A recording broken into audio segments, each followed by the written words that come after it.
শিষ্টাচারের তোয়াক্কা না করে সরাসরি সামরিক শক্তি প্রদর্শনে বদ্ধপরিকর। সংঘাতের এই উত্তাপ মূলত ছড়িয়েছে ইরানের ইসলামী বিপ্লবী গার্ড বাহিনীর IRGCর একটি বিবৃতির পর।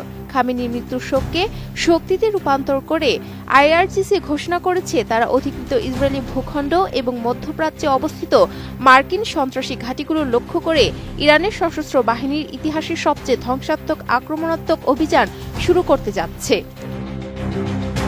কালো মেঘে আচ্ছন্ন। ইরানের সর্বোচ্চ নেতা আয়াতুল্লাহ আলী খামেনির মৃত্যুর খবর নিশ্চিত হওয়ার পর থেকে পরিস্থিতি এক ভয়াবহ ও অনিশ্চিত মোড় নিয়েছে। একদিকে শোকাচ্ছন্ন ইরান তাদের ইতিহাসের সবচেয়ে বিধ্বংসী আক্রমণের শপথ নিয়েছে, অন্যদিকে মার্কিন প্রেসিডেন্ট ডোনাল্ড ট্রাম্প দিয়েছেন এক অভূতপূর্ব ধ্বংসাত্মক পাল্টা হামলার হুমকি। দুই শক্তির এই মুখোমুখি অবস্থানে বিশ্ব এখন এক তৃতীয় মহাযুদ্ধের দ্বারপ্রান্তে দাঁড়িয়ে। রোববার বিবিসির লাইভ প্রতিবেদনে জানানো হয়, ডোনাল্ড ট্রাম্প তার সামাজিক যোগাযোগ মাধ্যম ট্রুথ সোশ্যালে ইরানকে সরাসরি সতর্ক করে এক কড়া বার্তা দিয়েছেন। ট্রাম্প লিখেছেন, ইরান মাত্রই জানিয়েছে তারা আজ এমন প্রচণ্ড আঘাত হানবে যা আগে কখনো দেখা যায়নি। এর প্রতিক্রিয়ায় ট্রাম্প চরম হুঁশিয়ারি দিয়ে বলেন, ইরান যদি সত্যিই হামলা চালায় তবে যুক্তরাষ্ট্র এমন এক শক্তি দিয়ে তাদের উপর আঘাত হানবে যা বিশ্ব আগে কখনো দেখেনি। ট্রাম্পের এই সংক্ষিপ্ত অথচ তীক্ষ্ণ বার্তা স্পষ্ট করে দিয়েছে ওয়াশিংটন এবার কোনো প্রকার কূটনৈতিক শিষ্টাচারের তোয়াক্কা না করে সরাসরি সামরিক শক্তি প্রদর্শনে বদ্ধপরিকর।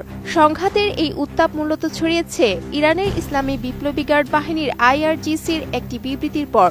খামেনির মৃত্যুর শোককে শক্তিতে রূপান্তর করে IRGC ঘোষণা করেছে তারা অধিকৃত ইসরায়েলি ভূখণ্ড এবং মধ্যপ্রাচ্যে অবস্থিত মার্কিন সন্ত্রাসী ঘাঁটিগুলো লক্ষ্য করে ইরানের সশস্ত্র বাহিনীর ইতিহাসের সবচেয়ে ধ্বংসাত্মক আক্রমণাত্মক অভিযান শুরু করতে যাচ্ছে।